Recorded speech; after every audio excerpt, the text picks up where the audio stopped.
నమస్తే SDV news కి స్వాగతం. నేను సుధా. బులెటిన్ల ముందుగా హెడ్లైన్స్. రాష్ట్రంలో భారీ ప్రాజెక్టులను తీసుకురావడం ద్వారా గోదావరి నీటిని సక్రమంగా వినియోగించుకుంటాం. జలవనరుల శాఖ సమీక్షలో ముఖ్యమంత్రి చంద్రబాబు.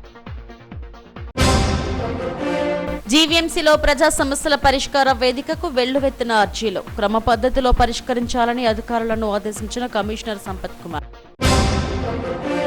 రాష్ట్ర ప్రభుత్వ ప్రధాన కార్యదర్శిగా నియమితులైన విజయానంద్ మంగళవారం పదవీ విరమణ చేయనున్న ప్రస్తుత సీఎస్ నీరబ్ కుమార్ ప్రసాద్. నెల రోజుల్లో ఇళ్ల లబ్ధిదారులకు యాజమాన్య హక్కులు కల్పిస్తాం. రెవెన్యూ సదస్సులో తూర్పు ఎమ్మెల్యే వెలగపూడి. రాష్ట్రంలో రానున్న భారీ ప్రాజెక్టుల ద్వారా 80 లక్షల మందికి త్రాగునీరు, 7.5 లక్షల ఎకరాల ఆయకట్టుకు కొత్తగా సాగునీరు అందుతుందని ముఖ్యమంత్రి చంద్రబాబు చెప్పారు. ఉండవలలోని తన నివాసంలో ఇరిగేషన్ శాఖ అధికారులతో ఆయన సమీక్ష నిర్వహించారు. గోదావరి నీటిని కృష్ణానదికి తరలిస్తామని, అక్కడి నుంచి నాగార్జున సాగర్ కుడి కాలువ ద్వారా బొల్లాపల్లి రిజర్వాయర్ కు తరలిస్తామన్నారు. మరోవైపు గోదావరి నదిలో ప్రతి ఏటా 1000 టీఎంసీల నీరు సముద్రంలో వృధాగా కలుస్తుందని చెప్పారు. ఈ నీటిలో కనీసం 250 టీఎంసీల నీటిని వరదల సమయాల్లో వినియోగించుకోవాలన్నదే ఈ కొత్త ప్రాజెక్టు లక్ష్యంగా చెప్పారు. ఈ నీటిని సద్వినియోగం చేసుకోవడం ద్వారా 22 లక్షల ఎకరాల ఆయకట్టును స్థిరీకరించవచ్చని ఆయన వెల్లడించారు. చంద్రబాబు 3 అంశాలపై సమీక్షలు నిర్వహించారు. ఉదయం రియల్ టైం గవర్నెన్స్ పైన, అనంతరం జలవనరుల శాఖపై సమీక్షించారు. ఈ సమీక్షలో తీసుకున్న నిర్ణయాలను సీఎం చంద్రబాబు మీడియాకు వెల్లడించారు. లేకుంటే సోమశిల కావచ్చు, కందలేరు కావచ్చు.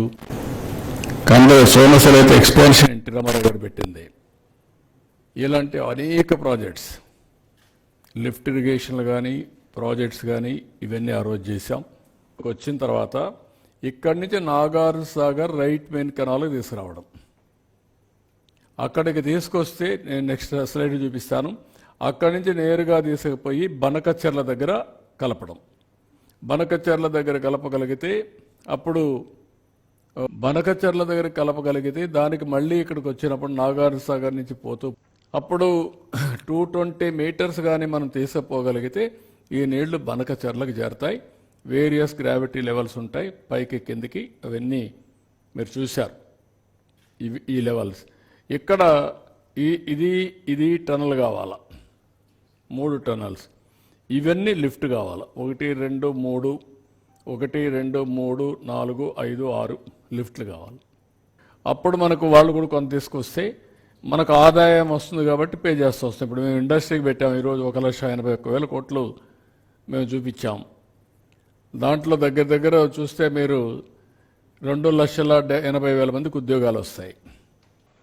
వాటర్ ఉంటే అక్కడంతా కూడా ఓర్వకల్, కొప్పర్తి, ఈ యొక్క బెంగళూరు టు హైదరాబాద్ కారిడార్, ఆ హైవే, అది ఇప్పుడు ఉండేది కాకుండా రేపు రాబోయేదిలో 8 లైన్ చేయడం, ఇవన్నీ మొన్న కూడా నేను రైల్వే మినిస్టర్తో మాట్లాడినప్పుడు చెప్పాను. ఈ 4 సిటీలు 4 కోట్ల జనాభా, హైదరాబాద్, బెంగళూరు, అమరావతి, చెన్నై. ఎటు రావాలన్నా బుల్లెట్ ట్రైన్కి 45 minutes to 1 hour సిటీలో తిరిగినట్టే. ఇప్పుడు అహ్మదాబాద్ వచ్చింది, ఆ బుల్లెట్ ట్రైన్ బాంబేకి వచ్చింది. దీనికంటే బెస్ట్ ఇది ఎక్కడా లేదు ఇండియాలో. Circuit I can say one of the best circuit. దాంట్లో మళ్ళీ అమరావతి సెంట్రల్ లొకేటెడ్. ఎందుకంటే బెంగళూరు టు హైదరాబాద్, బెంగళూరు టు చెన్నై కొంచెం డిస్టెన్స్, కానీ అమరావతి ఈ సర్క్యూట్లో కొంచెం కన్వీనియంట్ సర్క్యూట్. ఇది ఇటు చెన్నైకి కానీ, హైదరాబాద్కి కానీ, బెంగళూరుకి కానీ నియరెస్ట్. ఇది నియరెస్ట్ కాబట్టి it is more advantage for us. GVMC ప్రధాన కార్యాలయంలో నిర్వహించిన ప్రజా సమస్యల పరిష్కార వేదికకు వినతులు వెల్లవెత్తాయి.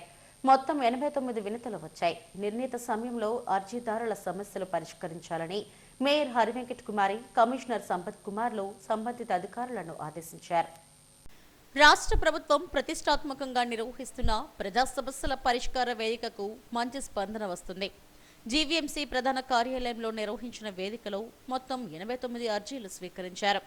అడ్మినిస్ట్రేటివ్ అండ్ అకౌంట్స్ విభాగానికి 4, రెవెన్యూకు 16, పబ్లిక్ హెల్త్కు 6, టౌన్ ప్లానింగ్కు 38, ఇంజనీరింగ్కు 17, యూసీడీకి 7 వినతులు వచ్చాయి. కమిషనర్ సంపత్ కుమార్ ప్రజల నుండి అర్జీలు స్వీకరించారు. వచ్చిన అర్జీలపై అధికారులు వెంటనే స్పందించి కార్యాచరణ చేపట్టాలని ఆదేశించారు. నూర్ బాషా సంక్షేమ సేవా సంఘం ఆధ్వర్యంలో ముస్లింలు వారి సమస్యలను పరిష్కరించాలని కమిషనర్కు వినతిపత్రం అందజేశారని డిప్యూటీ మేయర్ జియాని శ్రీధర్, సిపిఐ నేత రెహమాన్లు తెలిపారు. జిల్లాలో అధిక సంఖ్యలో నూర్ బాషాలు మాంసం విక్రయాల వ్యాపారంపై ఆధారపడి జీవిస్తున్నారని తెలిపారు. వీరికి సరిపడినన్ని కబేలాలు, కమ్యూనిటీ హాళ్లు, కబరిస్తాన్లు లేవని చెప్పారు. దీనిపై కమిషనర్కు ఫిర్యాదు చేశామని సానుకూలంగా స్పందించారని వెల్లడించారు.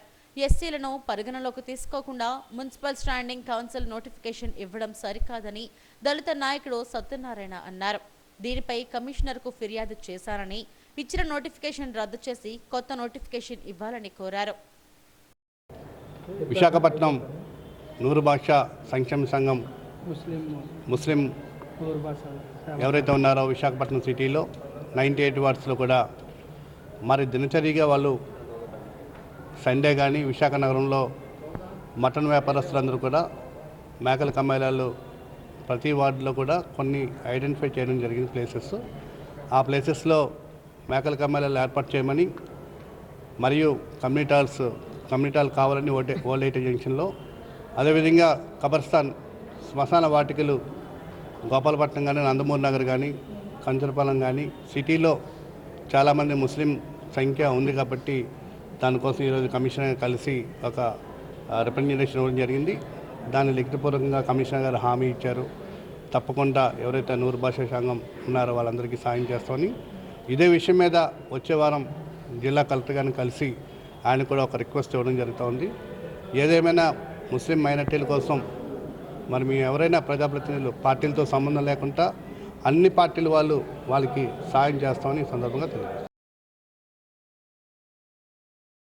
నూరు భాషా ముస్లిం సంక్షేమ సేవా సంఘం ఆధ్వర్యాన అనేక పర్యాయాలు గతంలో కలెక్టర్ ఆఫీస్ ముందు ధర్నా పెట్టి కలెక్టర్ గారికి కూడా రిప్రజెంటేషన్ ఇవ్వడం జరిగింది. అలాగే ఈరోజు డిప్యూటీ మేయర్ శ్రీధర్ గారు కానీ ఆయన ద్వారా కమిషనర్ గారు కూడా రిప్రజెంట్ ఇస్తాం. ప్రధానంగా ఈరోజు ఎక్కువ మంది ముస్లిమ్స్ అనేది ఎక్కువ శాతంగా ఈరోజు ఈ జిల్లాలో ఇంచుమించు ఒక 20 లక్షల మంది ఉన్నారు కాబట్టి ముస్లిం సంఖ్య పెరుగుతుంది కాబట్టి వీళ్ళు కబ్రస్థాన్లు ఉన్నవనేది సరిపోవట్లేదు, చాలా ఇబ్బందులు పడుతున్నారు.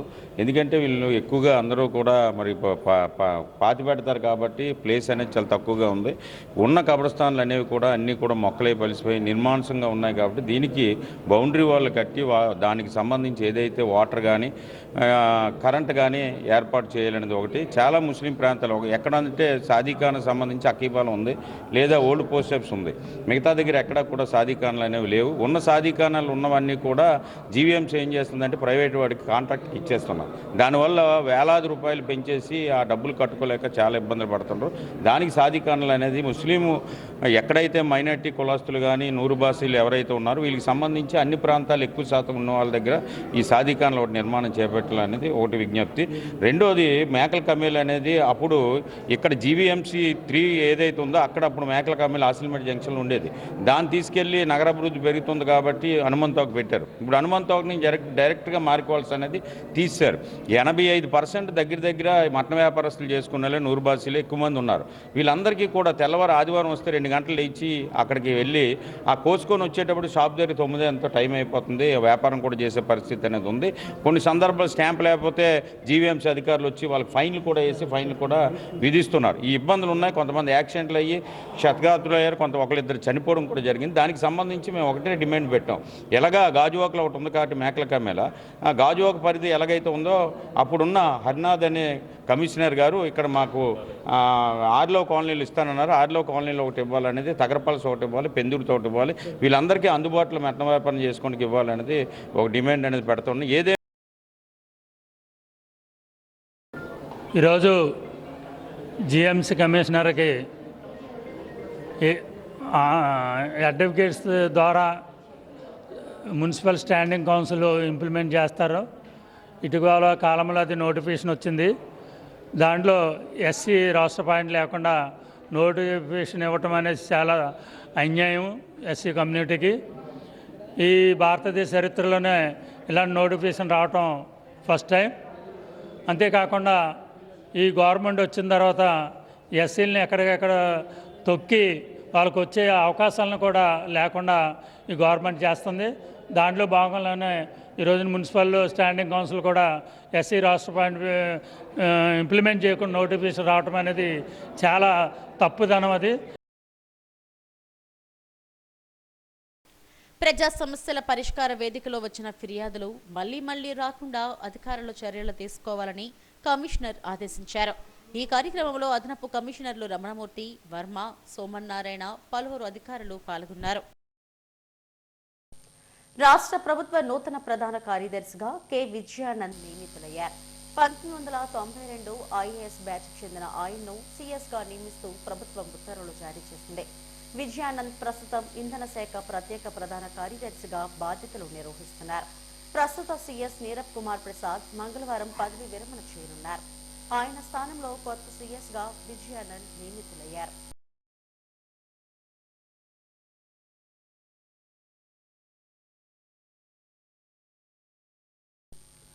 సీఎం చంద్రబాబు హయాంలో గతంలో ఇచ్చిన పట్టాలకు నెల రోజుల్లో లబ్ధిదారులకు యాజమాన్య హక్కు కల్పిస్తామని తూర్పు ఎమ్మెల్యే వెలగపూడి రామకృష్ణబాబు అన్నారు. తూర్పు నియోజకవర్గంలోని పలు వార్డులకు సంబంధించి రెవెన్యూ సదస్సు నిర్వహించారు. భూములకు సంబంధించిన సమస్యలపై పలువురు వినతి పత్రాలను ఎమ్మెల్యేకు అధికారులకు అందజేశారు. ప్రతి సమస్యను పరిష్కరించడమే రెవెన్యూ సదస్సుల లక్ష్యమని ఎమ్మెల్యే వెలగపూడి అన్నారు. గత ప్రభుత్వంలో భూములు కబ్జాలకు గురయ్యాయని, భూ యజమానులు ఎవరూ తమ హక్కును కోల్పోకుండా తమ భూములను పరిరక్షించుకునేందుకు ఈ సదస్సులు దోహదపడతాయని చెప్పారు. 22A భూముల సమస్యలను కూడా పరిష్కరించేందుకు CM Chandrababu, deputy CM Pawan, revenue మంత్రి సత్యప్రసాద్లు కృషి చేస్తున్నారని వెల్లడించారు. ఈ సదస్సులను ప్రజలు వినియోగించుకోవాలని కోరారు. ఈ కార్యక్రమంలో టీడీపీ నేతలు పట్టాభి, పోతనారెడ్డి తదితరులు పాల్గొన్నారు. భూముల్లో ఉన్న పేద ప్రజల మధ్యతరగతి కుటుంబీకులకి న్యాయం జరిగాలని, వారి హక్కులు వారికి కల్పించాలనే ఉద్దేశంతో మన ముఖ్యమంత్రి చంద్రబాబు నాయుడు గారు, డిప్యూటీ సీఎం పవన్ కళ్యాణ్ గారు, రెవెన్యూ మంత్రివర్యులు అనగాని సత్యప్రసాద్ గారి ఆధ్వర్యంలో ఈ రెవెన్యూ సదస్సులు ఏర్పాటు చేయడం జరిగింది. అందులో భాగంగా ఈరోజు మన విశాఖ తూర్పు నియోజకవర్గం 17, 18, 19, 20, 21, 22, 28 వార్డులు సమస్యలు తెలియటం కోసం ఈ రెవెన్యూ సదస్సులు ఏర్పాటు చేయడం జరిగింది. దయచేసి మీరు ఏ దరఖాస్తు పెట్టుకున్నా దాని మీద సెల్ నెంబరు, ఆధార్ నెంబరు వేయండి. అప్పుడు ప్రభుత్వం దృష్టిలో మీ కంప్లైంట్ మీ సెల్లుకు వచ్చుతుంది నెంబర్తో సహా. అవి 45 రోజుల్లో పరిష్కారం చేయడం కూడా జరుగుతుంది. 2014-19లో మన తూర్పు నియోజకవర్గంలో పేద మధ్యతరగతి వారికి 296, 388 జీవో కింద పట్టాలు ఇవ్వడం జరిగింది. అందులో ఈ ప్రాంతంలో పెదవాళ్ళచేరులో కానీ, చిన్నవాళ్ళచేరులో కానీ, పెద్దజాలరపేట, అప్పుగారి ప్రాంతంలో కూడా మన పెదవాళ్ళచేరు ఆదర్శ నగరం, అలాగే పితానదిబ్బ 28వ వార్డు ప్రాంతాల్లో పట్టాలు ఇవ్వడం జరిగింది. అది 2 సంవత్సరాల్లోనే మీకు యాజమాన్య హక్కు రావాలా. 2019లో రాక్షస పాలన రావటం వల్ల మేము హైకోర్టుని ఆశ్రయించినప్పటికీ కూడా అవి రిజిస్ట్రేషన్ జరగలేదు. అవన్నీ కూడా ఇప్పుడు ఆ పట్టాలు చంద్రబాబు నాయుడు గారి చేతుల మీదకి ఇచ్చిన పట్టాలన్నీ కూడా 1 నెల రోజుల లోపల ఖచ్చితంగా యాజమాన్య హక్కు ఇప్పించే బాధ్యత మాది. తిరుమల శ్రీవారిని కేంద్ర వ్యవసాయ శాఖ మంత్రి శివరాజ్ సింగ్ చౌహాన్ దర్శించుకున్నారు. టీటీడీ అధికారులు స్వాగతం పలికి దర్శన ఏర్పాట్లు చేశారు. అనంతరం వైదికులు ఆశీర్వదించగా అధికారులు స్వామివారి ప్రసాదాలను అందజేశారు. ఆలయం వెలుపల మంత్రి మీడియాతో మాట్లాడారు. తిరుమల శ్రీవారిని దర్శించుకోవడం ఎంతో ఆనందంగా ఉందని అన్నారు. స్వామివారి ఆశీస్సులు ప్రజలందరిపై ఉండాలని ఆకాంక్షించారు. గోవిందా గోవిందా भगवान वेंकटेश्वर जी को प्रणाम। वो कहते हैं कि जो शरीर, मन, बुद्धि और कर्म मुझ में अर्पित करता है, मैं स्वयं उनकी चिंता करता हूँ। भगवान सब पर कृपा की वर्षा करे। सर्वे भवन्तु सुखिनः, सर्वे सन्तु निरामया, सर्वे भद्राणि पश्यन्तु, माँ कश्चित् दुख भाग भवेत्। सब सुखी हों, सब निरोग हों, सबका मंगल हो, सबका कल्याण हो, यही उनके चरणों में प्रार्थना है। और प्रधानमंत्री नरेंद्र मोदी जी के नेतृत्व में हमारा देश लगातार प्रगति करता रहे, लगातार आगे बढ़ता रहे और भारत विश्व बंधु बनकर विश्व का కలెక్టరేట్లో నిర్వహించిన ప్రజా సమస్యల పరిష్కార వేదికకు వినతులు వెళ్లవెత్తాయి. మొత్తం 236 వినతులు అందాయి. జిల్లా నలుమూలల నుండి వచ్చిన అర్జీదారులు తమ సమస్యలను అధికారులకు విన్నవించుకున్నారు. కలెక్టర్ హరీందర్ ప్రసాద్ తో పాటు JC Mayur Ashok, DRO Bhavani Shankar, RDO Srilekha, GVMC city planner Dhanunjaya రెడ్డిలు వినతులు స్వీకరించారు. దరఖాస్తులు పరిశీలించిన కలెక్టర్ అధికారులకు దిశానిర్దేశం చేశారు. తొలుత అధికారులతో సమీక్ష నిర్వహించారు. అర్జీదారుల సౌకర్యార్థం మంచినీరు, కూర్చునేందుకు కుర్చీలు, అధిక సంఖ్య రిజిస్ట్రేషన్ డెస్క్లు ఏర్పాటు చేశారు.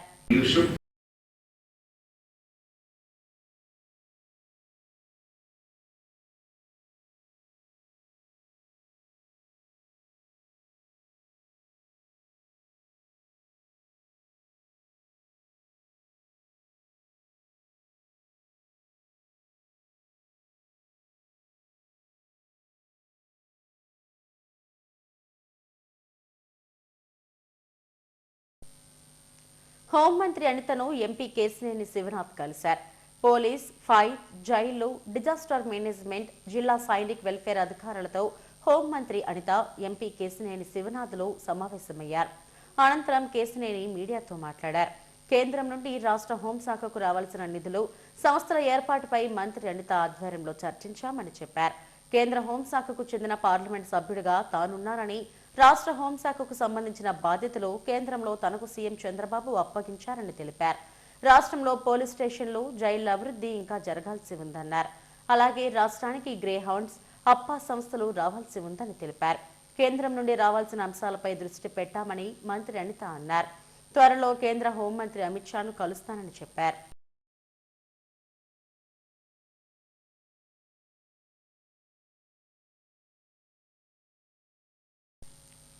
ఆర్సిలార్ మిట్టల్ స్టీల్ ప్లాంట్ పర్యావరణానికి ప్రమాదమని సిఐటియు రాష్ట్ర ప్రధాన కార్యదర్శి సిహెచ్ నరసింహరావు ఆందోళన వ్యక్తం చేశారు.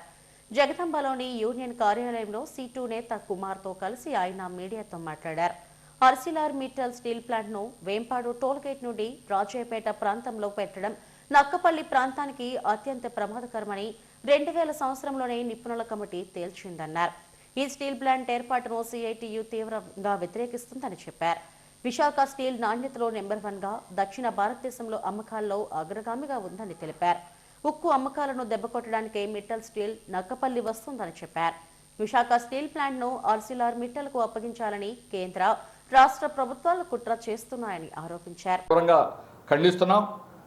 దీనికి ఇక్కడ విశాఖ స్టీల్లో ఉన్నటువంటి క్వాలిటీ నంబర్ 1 దేశంలోనే. దీనికి పక్కనే ఒక స్టీల్ ప్లాంట్ పెట్టి ఈ క్వాలిటీని దెబ్బతీసి ఆర్సిలార్ మిట్టల్కి దక్షిణ భారతదేశంలోని అమ్మకాల్లో నంబర్ 1గా ఉన్న స్టీల్ ప్లాంట్కి పక్కన పెట్టడం ప్రమాదకరం. దీని యొక్క అమ్మకాలన్నీ కూడా అది కైవసం చేసుకుంటుంది. ఆ విధంగా దాన్ని బలహీనం చేయడం అనేటువంటి పద్ధతి అత్యంత బలోపేతమైనటువంటి ఈ రోజుకి కూడా బంగారు బాతు 2001 వాటాలు 100% అమ్మాలని కేంద్ర ప్రభుత్వం జనవరి 27 నిర్ణయించిన నాటికి కూడా 945 కోట్ల రూపాయల నికర లాభాలు వచ్చాయి. కానీ ఈరోజు ఎలాగన్నా దీన్ని నష్టాల్లోకి నెట్టాలని, దీన్ని దెబ్బ కొట్టాలని, ప్రైవేటు వాడికి ఇవ్వాలని ఈరోజు కేంద్ర రాష్ట్ర ప్రభుత్వాలు ప్రయత్నం చేస్తున్నాయి. ఈ విధానం తప్పు. దీనివల్ల ఆంధ్రప్రదేశ్ ప్రజానీకానికి, ముఖ్యంగా ఉత్తరాంధ్ర ప్రజానీకానికి తీవ్రంగా నష్టం జరుగుతుంది. క్వాలిటీ విభాగంలో పనిచేసే 150 మంది డిప్లొమా ఇంజనీర్లని ఈరోజు పనిలోంచి బయటకు పెట్టారు. ఆ విధంగా క్వాలిటీ సెక్షన్ అనేటువంటి దాన్ని ఎత్తేయడం జరిగింది. ఇవన్నీ కూడా కుట్రలో భాగం అని చెప్పేసి మేము భావిస్తున్నాం. అందువల్ల ఈ విధానాన్ని మార్చుకోవాలి. లేకపోతే జనవరి 8వ తేదీ మోడీకి నిరసన తెలియజేస్తున్నాం. మోడీ 8వ తేదీన ఆర్సిలార్ మిట్టల్ స్టీల్ ప్లాంట్ కోసం వస్తున్నారు.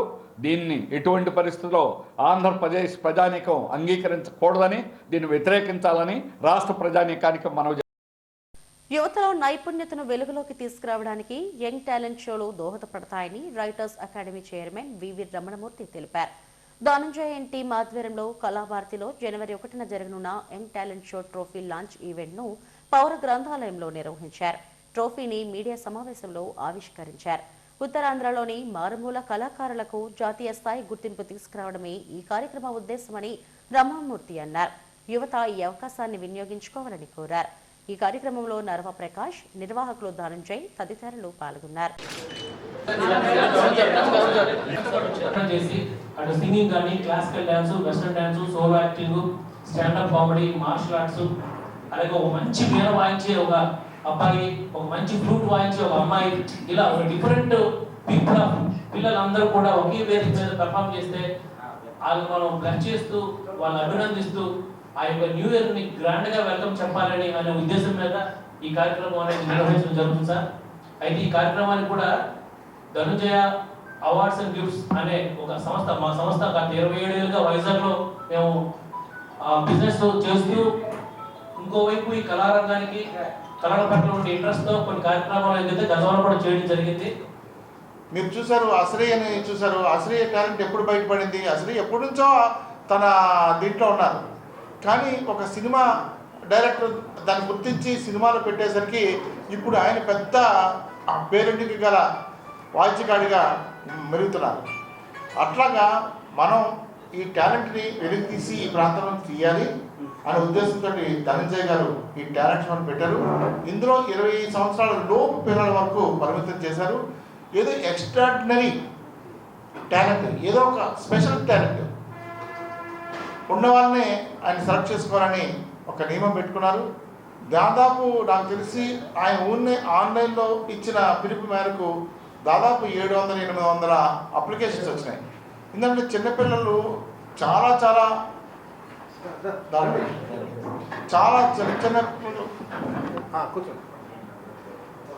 ప్రతి ఇంట్లోనూ కూడా ప్రతి తల్లిదండ్రులు కూడా ఆ పిల్లలు చేసే టాలెంట్కి చాలా మురిసిపోతుంటారు.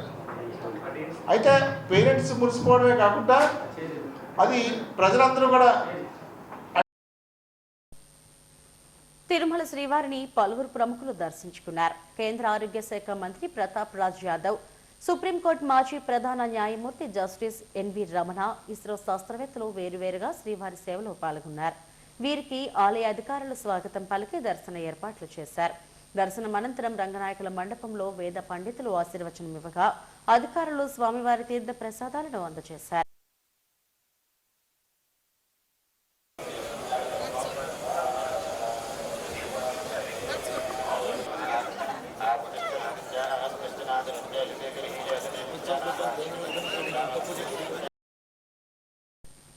హెడ్లైన్స్ మరోసారి.